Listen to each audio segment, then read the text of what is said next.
এই বিশাল মহাবিশ্বের কত কিছুই আমাদের অজানা। প্রযুক্তির এত উন্নয়নের পরেও খুব সামান্যই আমরা জানতে পেরেছি এই সম্পর্কে। বিজ্ঞানীদের মতে মহাবিশ্বের যে শুরুটা হয়েছিল তা হয়েছিল ঠিক 13.8 বিলিয়ন বছর আগের এক বিগ ব্যাংয়ের মাধ্যমে। কিন্তু এত বছর পরে যদি আপনাকে বলি আপনি নিজের ঘরে বসে পৃথিবীতে বসে বিগ ব্যাংকে দেখতে পারেন, কথাটা সম্পূর্ণ পসিবল না হলেও আংশিক কিন্তু পসিবল। আপনি নিজের ঘরে বসে নিজের অজান্তেই অলরেডি বিগ ব্যাং দেখে ফেলেছেন। কিভাবে সেটা এক্সপ্লেন করব।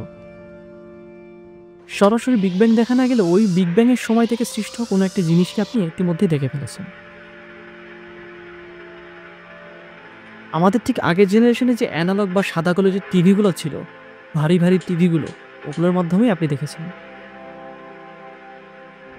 মনে আছে ওই টিভিগুলো যখন চালু করা হতো, যদি কোনো চ্যানেল না আসতো তাহলে টিভির স্ক্রিনে ভেসে উঠতো ঝিরিঝিরি সাদা কালো দাগ। খুবই বিরক্তিকরী সাদা কালো দাগগুলো হচ্ছে মূলত স্ট্যাটিক। স্ট্যাটিক হচ্ছে এক ধরনের বিকিরণ যা বিভিন্ন উৎস থেকে ভেসে আসে এবং পর্দায় ছবি হিসেবে দেখা দেয়।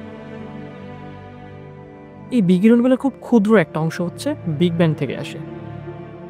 বিগ ব্যাং বা মহাবিস্ফোরণের সময় চারিদিকে বিকিরণ ছড়িয়ে পড়ে, যার কিছুটা এখনও অবশিষ্ট আছে এবং মহাবিশ্বের বিভিন্ন স্থানে বিচরণ করে রয়েছে।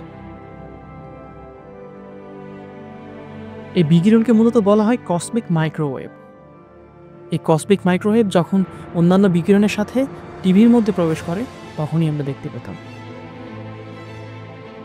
সুতরাং 13.8 বিলিয়ন বছর পরেও আপনি বিগ ব্যাংয়ের সময়কার বিকিরণ দেখতে পাচ্ছেন।